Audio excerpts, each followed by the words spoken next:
Cammie mentioned my former life as a news anchor, and I found it extremely important to remember the goodness and the humor each day in life, even though some days were tougher than others. And for me, maybe for you too, keeping a promising outlook these days, it's a little bit challenging. It's as difficult as, well, as getting my upper arm flab to snap back into place.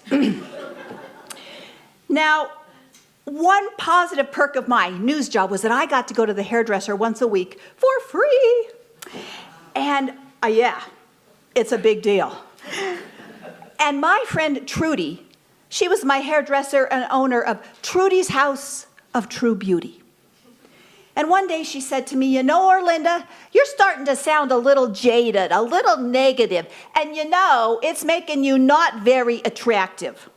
I can only do so much to make you look good on the outside. Your inner beauty really is up to you. That's how Trudy spoke.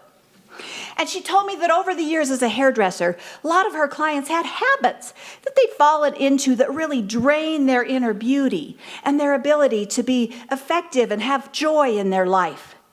But she said not to worry. She had developed a radical new beauty and daily regimen to improve the visible signs of a sagging attitude. So I was all ears. And Trudy started, well, you know what? I think it's better you hear this from Trudy in her own words, right? Yeah, I do too. So you've heard a little bit how Trudy talks. So this is how Trudy dressed. So I'm going to invite you all now into the beauty shop / barber shop with me as Trudy tells you her 12 steps to your spiritual facelift. Number 1, liposuck your language. You know, words can be very hurtful and leave lasting scars. So you wanna remember to suck out all those negative, mean words that you use, because you never know who's listening and who might just need a little lift that day. So suck out all those negative words. You don't need them. Liposuck your language. Now, number 2, nip and tuck your judgments. When you start to make a judgment about someone, you feel that coming on, just nip it in the bud. Tuck away something nice to think or to say about that person. Because here's the thing, judgment doesn't really define that other person. It defines us, the person who's making the judgment, right? And yeah, get a hallelujah, thank you. You know, judgment is kind of like, at least I find, it's like that one nose hair that's growing 90 degrees out of your nostril. You can't see it, but everybody else can. And it's none too attractive. When you feel that judgment coming on, just nip it in the bud. And while you're at it, gargle away your gossip. Oh, beauty shop. Oh man, there were such juicy tidbits, you know. But whether it's the barber shop, your workplace, sometimes in church, you know, that idle chatter seems harmless, but it can be so ugly and so damaging.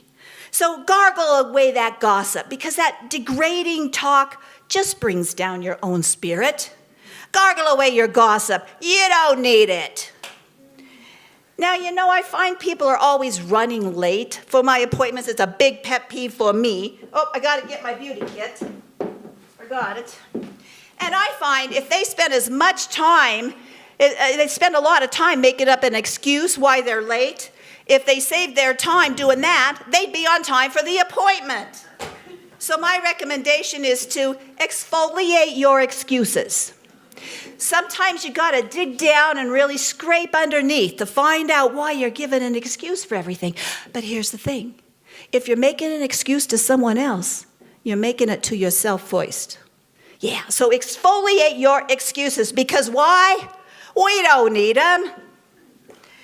Now, here's something that, well, it can be a little touchy, but I want to remind you to lift and separate your intentions. Now, we want our intentions to be pure and based on the highest good for all. Sometimes there can be a little, you know, underlying things going on. Like, for example, at your workplace, maybe someone points out all the mistakes a coworker makes to the boss because they want to get the promotion, right? So when making decisions, just take a moment to get clear and ask yourself, do my intentions, and in turn, my words and my actions, do they benefit or belittle others? Lift and separate your intentions. And I think there's, let's see, I think probably, here, Megan, you might need this. Yeah. You gotta comb out your comparisons. Boy, comparing is a waste of time. You know, it gets us all tangled up in our sense of self-worth. Man, I can't sing like Megan. I can't do something like so-and-so. Good, because you're the only one of you. And thank God, rejoice and be glad in it. You don't want to be like someone else. And comparisons do nothing to move us forward, only backward. So comb out your comparisons. Because why? We don't need them. Number 7. Regain your routine. Be willing to grow and change. They make this for women now too, you know. And along with that, it looks to me, even from here, I can see a few of you who need to clean out your pores. Whew. Poor me, I don't have enough money. Poor me, I don't have a partner. Blah, blah, blah. Here's a little something for you. Nobody cares. Complaining is worse than doing nothing. Because here's the thing. Dig in those ruts of deep despair into our brain. And there's a scientific term for it. It's actually called neuroplasticity. Now that's where your brain physically rewires itself based on repeated experiences and thoughts. It's science, look it up. So it's kind of like when you're up here driving in the mountains and you maybe get on those trails that have big ruts, you get in and it's hard to get out. Yeah, so it's doing the same thing in your brain, whether you're complaining or all those negative thoughts over and over and over again. So figure out the ruts that do not serve you and get rid of them, get out of them. You don't need them.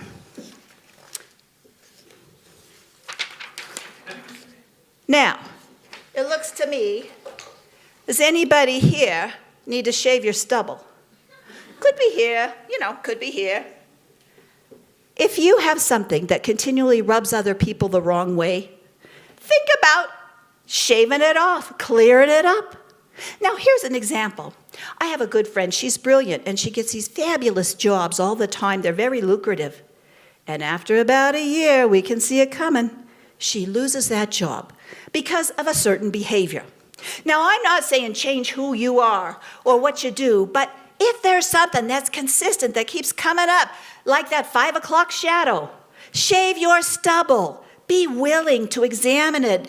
Look and see what is causing you from experiencing joy and goodness and love and success, because you all are so beautiful. You deserve to have a beautiful life, right? So think about shaving your stubble. And let me see, excuse me just a second. I got a little something. Yeah. You know how flossing your teeth can kind of get away those particles and food that you don't really see, that you don't really see? Well, similar principle applies to fear. We can't always see what we're afraid of, but what is keeping us from doing something we really want to do, living that life we really want to live. Usually it's based on lack, maybe fear of lack of money, lack of time, what other people will think. But dig in, find the root cause of your fear before it starts to decay your dreams. Floss away your fear. We don't need them. Number 11, you want to implant firm beliefs. Now, there's a neuroscientist, and his name is Andrew Nurberg, and he's done a lot of research that proves that spiritual practice like prayer or even meditation actually physically reshape our brain. Now, these activities strengthen areas that are tied to compassion and social awareness, while reducing anxiety. Who doesn't want to do that? So whether it's faith in a deity, nature, humanity, each other, the cognitive benefits remain the same. So developing some firm beliefs can foster hope and some resilience and the trust in a positive future, even when we seem to have no proof of that. And number 12, y'all got to join me. Curl up your lips a little. Give me a little smile. Because studies show that when you smile and you laugh, your brain releases a powerful mix of feel-good chemicals. It improves your nervous system, your cardiovascular system, and it is one of the fastest ways to lift your brain out of that negative rut we talked about. So you want to love your laugh lines. And those are my 12 steps to improve your inner beauty. And I'm going to turn it over to someone who is beautiful on the inside and out. Little music to contemplate what step you might like to take today. Miss Megan.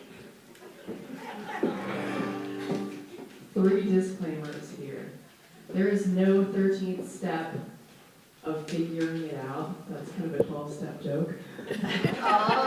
But these are for all, this song is for all the chronic overthinkers. Yeah, right, Sean? Yes, thank you. Okay, disclaimer number 2, to all the philosophy buffs out there, I understand that the unexamined life is not worth living quote is attributed to Socrates. However, the song is not going to work unless I use Plato, who wrote it down. Okay? So there's some factual evidence of this. Okay? And number 3, my voice is not working super well today, so I need help on the chorus. So after the first chorus, once you got it down, join me on the second one. I think I need some lyrics, actually, just in case I forget. All right, over-examined life. I gotta tune this thing, sorry.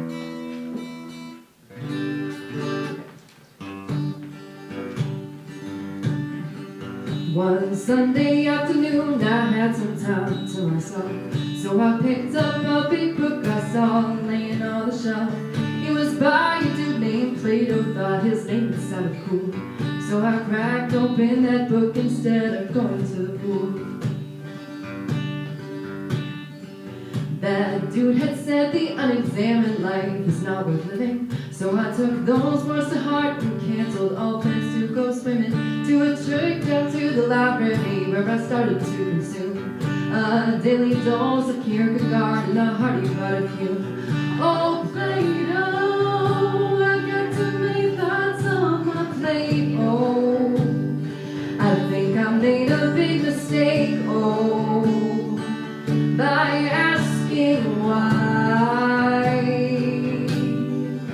Oh, Plato, I don't remember the last time I ate. Oh, but I'm starting to hate. Oh, my over-examined life. For many, many weeks, I continued my search, pondering so deeply why the hell I'm on this earth. Stop going out, too busy contemplating time and space. Red can blue until I turn blue in the face. Stop showering, stop shaving, there's no time for monologues. Women's thinking of existence, trying to crack life's code. But alas, amidst the hours spent wondering what life means, I ran out of toilet paper and all my cans of beans. Oh, Plato, I've got too many thoughts on my plate. Oh, I think I made a big mistake. Oh, by asking why. Oh, Plato, I don't remember the last time I ate. Oh, but I'm starting to hate. Oh, my over-examined life. At the grocery store, I bumped into my swimming buddy Jim. He said, "Miss you at the pool. Where on earth have you been?" Oh, reflecting on the self and if cause leads to effect, if our actions really matter as tiny human steps. Jim, put his hands upon my heart. He said, I remember my days picking life apart. No man has solved this puzzle. Can I give you a suggestion? Stop searching for the answers and start loving the questions. Woo! Sing it! Oh, Plato, I've got to make a song. Plato, I think I made a big mistake. Oh, I ask me why. Yeah. Oh, Plato, I don't remember the last time I ate. Oh, no, I'm sorry to hate. Oh, I overexamined life. So just don't think too much.